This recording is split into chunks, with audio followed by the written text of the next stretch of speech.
हरियाणा अलग ही मामला है दरअसल। क्यों हरियाणा वो प्रदेश है जहाँ विश्व का पहला कवि सम्मेलन हुआ था जी। अच्छा। विश्व का पहला कवि सम्मेलन हरियाणा में हुआ था। स्थान था कुरुक्षेत्र। कवि थे भगवान श्री कृष्ण और श्रोता थे अर्जुन। वाह वाह वाह। गीता जैसा महाकाव्य वहीं रचा गया। आप देखिए, मैं प्रमाण सिद्ध, गीता जैसा महाकाव्य वहीं रचा गया। कृष्ण जी ने 18 अध्याय सुनाए थे अर्जुन को। हाँ। उसके बाद कहा था बोले लड़ रहा है या और सुनाऊं। तो फिर कृष्ण अर्जुन ने सोचा लड़के ही मरना ठीक रहेगा फिर तो मैं तो उस भूमि से आया हूँ जी। हरियाणा का आदमी ना ज्ञान लेता ना देता। एक बार हमने कुरुक्षेत्र में ले लिया ज्ञान भाई कृष्ण जी से, उसके बाद से ज्ञान लेना बंद कर दिया।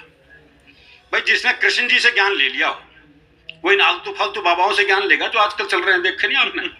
वो मेरे दोस्त का फोन आया, बोले घर के मंदिर में आसाराम का फोटो लगा रखा, क्या करूं। मैंने कहा उतार के बेडरूम में लगा। बोले वहां तो पैसे नारायण दत्त तिवारी का लगा हुआ है। एक वो नए बाबा हैं जी आजकल, वो निर्मल बाबा, गोलगप्पे समोसे ब्रेड पकोड़े वालों का ब्रांड एम्बेसडर। वो उन्हीं का ब्रांड एम्बेसडर। समोसे खाए थे? हाँ जी खाए थे। हरी चटनी से खाए थे लाल चटनी से खाए थे? जी लाल चटनी से खाए थे। ओहो, हरी से खाना वहीं अटकी पड़ी है। चटनियों में कृपा अटका रखी है भाई। एक पहुंच गया था, बहुत दुखी हूं जी, पत्नी छोड़ के चली गई, बच्चे छोड़ के चले गए, व्यापार ठप हो गया। बाबा ने कहा कवि सम्मेलन सुनते हो? बोले हाँ। जेमनी को सुना था? हाँ। ताली बजाई थी? कृपा अटकी हुई है भाई। पता नहीं कहाँ अटकी पड़ी थी तो बहुत देर में निकली। तो कहाँ अटकी पड़ी हो जाए। एक वो हमारे हरियाणा का वो रामपाल बाबा, हाँ। पूरी मिलिट्री बुलानी पड़ गई थी गिरफ्तार करने के लिए। और तो पुलिस ने मीडिया वाले को पीटा। आपने वो दृश्य देखा होगा टीवी पे। तो मैंने पुलिस वाले से पूछा, मैं मीडिया वाले क्यों? बोलो सामने से पेट्रोल बम पड़ रहे थे, गोली चल रही थी, पत्थरबाजी हो रही थी, और वो मेरे हलक में माइक देख के पूछ रहा था कैसा महसूस कर रहे हो। कैसा महसूस कर रहे हो? मैंने तो बस ये बताया था मैं कैसा महसूस कर रहा हूँ। ऐसा महसूस कर रहा हूँ। अच्छा, जिन्हें टीवी पर मौका नहीं मिलता बाहर ढूंढते फिरते हो। हरियाणा में एक बाबा जी सुबह से परेशान, कोई मिला नहीं जिसे ज्ञान दे सके। सुबह से शाम हो गई तो शाम को देखा एक छोरा हाथ में दिया जलाए आ रहा है। बाबा ने सोचा मिल गया मौका। बाबा ने सोचा ये जवाब देगा और मैं प्रवचन। लेकिन छोरा हरियाणा का था जी, उसने मारी दिए के फूंक। बोले पापा ये बताइए ज्योति गई कहां? हम प्रवचन सुन ही नहीं सकते। वो आजकल हर स्कूल में योग टीचर लग गए। वो दिल्ली में एक योग टीचर बच्चों को योग सिखा था। बोले बच्चों सीधे लेट जाओ। बच्चे सीधे लेट गए। बोले अपने पैरों से साइकिल चलाओ। वो सारे साइकिल चलाने लगे। एक पढ़ा रहा है हरियाणा का मस्त है, बोले तू साइकिल क्यों नहीं चला रहा? बोला मेरी साइकिल ढलान पे है। अब सिखा लो इन्हें योग। ये सीखेंगे योग।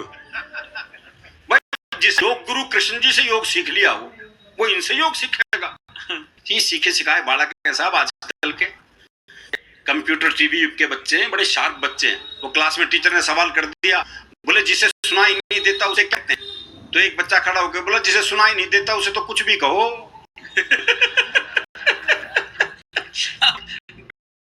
तुम्हारे पास 10 लड्डू हैं। बोले कैसे मान लो? है ही नहीं। बोले मान लो, गणित में माना जाता है। हाँ। बोले मान जाता तो मान लिए। 2 लड्डू मैंने लिए, कितने बचे? बच्चा बोला जी 20। बोले ये कौन सा गणित है? बोले गणित में तेरी मानेगी बस। तुम्हारी भी मान ले। तो सोचने वाली बात है भाई। ये हरियाणा के बाप बेटे का संवाद हो सकता है। वो बाप ने बेटे से पूछा भाई तेरा रिजल्ट क्या रहा? बोला जी हमारा जो प्रिंसिपल है ना उसका छोरा फेल हो गया। अरे बोले मैं तेरा रिजल्ट पूछ रहा हूं। बोले जी गांव का सरपंच है ना उसका छोरा ही फेल हो गया। अरे बोले सर दिमाग खराब है, मैं तेरा रिजल्ट पूछ रहा हूं। अरे बोले वही तो बता रहा हूं, तू कौन सा प्रधानमंत्री लाग रहा है?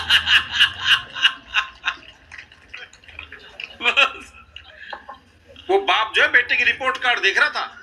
अरे बोले फेल हो गया, आज के बाद बापू मत कह दियो बस। अरे बोले बापू क्यों परेशान हो रहा है, स्कूल की रिपोर्ट आई है, कौन सी डीएनए रिपोर्ट आ गई। इन बच्चों से बहस करना बड़ा मुश्किल है। वो हरियाणा में एक गांव में स्कूल के पास ही शमशान घाट था, तो गांव में कोई मरता स्कूल की छुट्टी हो जाती, तो बच्चे बड़े खुश, बोले सही जगह स्कूल है। वो एक दिन 8-10 बालक स्कूल जा रहे थे, तो स्कूल के बाहर 2 बूढ़े बैठे बीड़ी पी रहे थे। तो एक छोरा बोला, हमारी 2 छुट्टियां तो बाहर बैठी बीड़ी बीड़ी से हैं। बहुत अच्छे। वो क्लास में टीचर ने सवाल कर दिया, बोले एक खेत को 5 मजदूर 10 दिन में जोतते हैं, तो 10 मजदूर कितने दिन में जोतेंगे। तो एक छोरा खड़ा हो लिया, बोले जब खेत एक बार जुत लिया तो कितनी बार जोतोगे उसे। बहुत अच्छे। बहुत बढ़िया अरुण।